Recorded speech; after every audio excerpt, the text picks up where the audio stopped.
Welcome back. We are in the first chapter, introduction of my book, Tuned Fit, An Engineer's Journey into Health and Fitness. I just want to thank you for coming back. We had the preface, and now we're moving into the introduction, and then we'll be clicking up through it. So in today's episode, we're going to be talking about my 10 years of trying before I figured it out, FUD, how to overcome FUD. What do I mean by diagnose, sustain, and then we'll move into getting started. So this is just a little bit more to try to wrap out what we've been talking about. Appreciate the comments and the inputs as we move forward here. So I've got my book here. I'm going to be flipping through and try to make sure that it aligns. So if you want it, there's a link on Amazon. You don't have to have it, but it might be helpful. Now, what you'll see here, and I'm going to have some pictures pop up here. This is my trend. I used to track everything. Like I said, as an engineer, I would line up everything. And you kind of see the yo-yo diet for nearly 10 years. And this is a result of Lose It, the Lose It app, which is a free app. I would recommend downloading that to get started. But you could see where I would feel heavy and I would start tracking everything. And sure enough, I would lose 20 pounds. 10 pounds, and then I would think I was fixed and I would stop. So all those flat lines were where I just didn't pay attention anymore. And then I would feel like, oh, I need to get on the scales again, and I'd be shocked. So notice that every hump was getting bigger until I was like, I have to figure something out. And then where the dramatic drop there was when I was starving myself, and I don't recommend starving yourself. That's a bad thing to do. It was painful, it hurt, I was weak, lethargic. Then I learned about this thing called macro profiling, which I'll share, and then how to maintain your health. I've learned a lot of this through the School of Hard Knocks. You know, my buddy Steve Slater, he helped me by taking me under his wing. I have those stories in here. I'll share some of them. It is kind of funny. I was thinking about getting into lifting weights, and I knew Steve. He was about 5 years behind me in school, so we didn't really overlap that much, but I knew he ran Slater's Hardware here in Lancaster, his family, and I wanted to get a rope, to kind of climbing rope, and I went in and I asked Steve, if he still helped people with their weight, and I said I was interested in maybe doing a bodybuilding show, and he looked at me and looked across the aisle. He was actually helping me buy this rope. He said, pull up your shirt. And I was like, we're in your store, Steve. I can't pull up my shirt. And I had a sweatshirt. It was winter. And I had a shirt underneath. He goes, no, I need to see the whole thing. So he reached across and grabbed a slab. He says, we have work to do. He was my third trainer. So the first trainer, they lived a long ways away. It was hard to continue and keep it going. That led to a second trainer that was super strict on profile macros, what's a macro, what you eat, every minute. And I was traveling. I was going all over the world, and they kind of dropped me. So I didn't know what to do. And then I ran across Steve at the hardware store, and we've had a relationship, and he's helped me maintain this and continue and help. He gave me the information, and I would write it down. But what I want to share with you as we go through here is obesity is a real thing. If you look at some of the trends that we're seeing, it's just going skyrocketing. And I would be one of those. When I went into the doctor, he says, Kevin, you're obese. You're fat. You're overweight. And I was like, I can't believe it. But being obese, there's a 24 to 25% increase in risk of stroke or heart attack, and that's where the doctor told me, hey, you're right there. Proverbs 23:19 through 21 says, listen, my son, and be wise. Set your heart on the right path. Do not join those who drink too much wine or gorge themselves on meat, for drunkards and gluttons become poor, and drowsiness clothes them in rags. Boy, there's a lot of knowledge there. Is find the right path. Well, what is the right path? There's so much confusion out there. There's so many books, so many programs, and so I want to try to help with that, as this book was what I learned. Again, I tell you, I'm not a doctor or a nutritionist, but I am an engineer.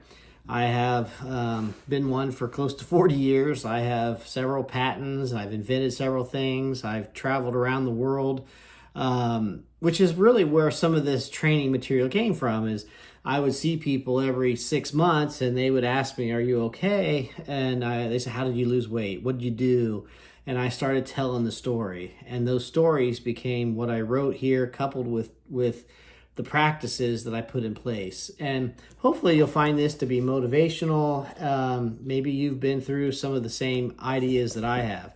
Now, in my work life, there's a couple different things called diagnose, design, implement, sustain. That's how we solve problems. Is you don't just go in and start fixing things. You have to first diagnose the issue. If a customer calls and they have a problem, if you go to the doctor not feeling well, if he said, okay, Kevin, there's a wall of pills on the wall, just start taking them until you feel better. And when you grab the one you want, just stop.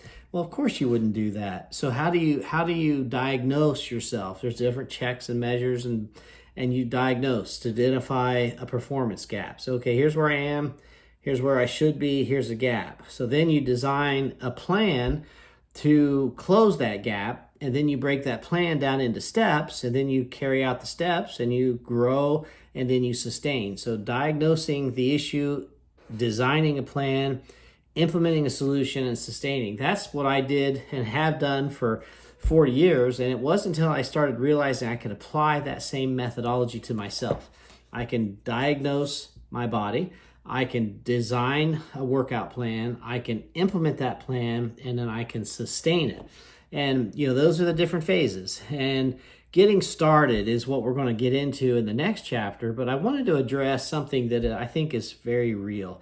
I call it fit shaming. When I started getting into health and fitness at 48, people were saying, you're too old. Matter of fact, just today, I posted on YouTube me lifting a weight, and I've had 2 different people say, you're too old to be lifting that much weight.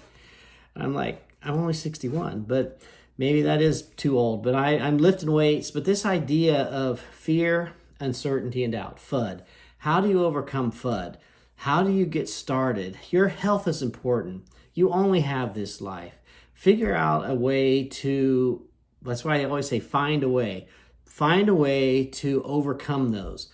I make sure your accountability team is safe. Be careful when you put in your comments on the internet. People will come back and say you're too old, or don't you know, or haven't you heard the risk? Have you heard some of these myths? You should gain an inch around your middle every decade.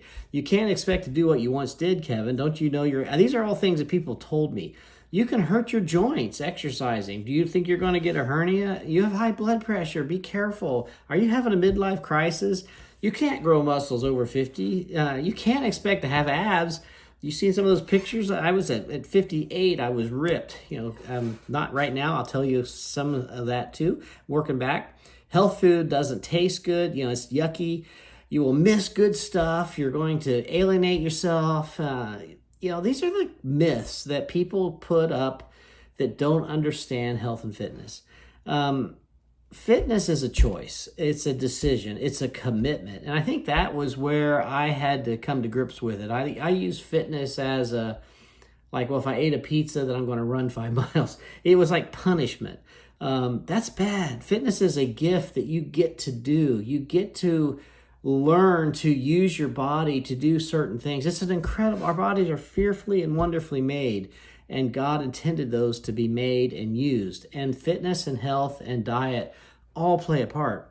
It took me a long time to go from this, I even am embarrassed to show these pictures, but to go from the chunky guy on the left to the fit guy on the right, and I end up being in a magazine. This was kind of funny. Is when I did my health, I started this, I signed up for a show, which I said, well, this would be outside of my comfort zone. And I only had a few people know that I was going to do this show. And so I do this show, and I told this I still use Perillo Performance and Beverly. Those are the products that I like to use. And I had done this show. It was in Ohio. It was an NPC Ohio show. Dave Lieberman put it on, and I go on stage, and there's a big jumbotron behind me, and I scared me to death. But I sent some pictures into this magazine, and they say, that's an interesting article. I was 52, 53 at this time, and next thing I know, it's on the cover of a magazine that went out to, 50, 60,000 people. So my secret was out. Again, God has a funny sense of humor. But, this was an interesting article, but it was a process. It didn't happen overnight. I had many fits and starts, but but I had to make the decision that fitness isn't something you do until you're better and then you can go back. Fitness is a commitment to adjust your lifestyle to properly add nutrition and workouts and cardio to address your mentality. It's a whole process.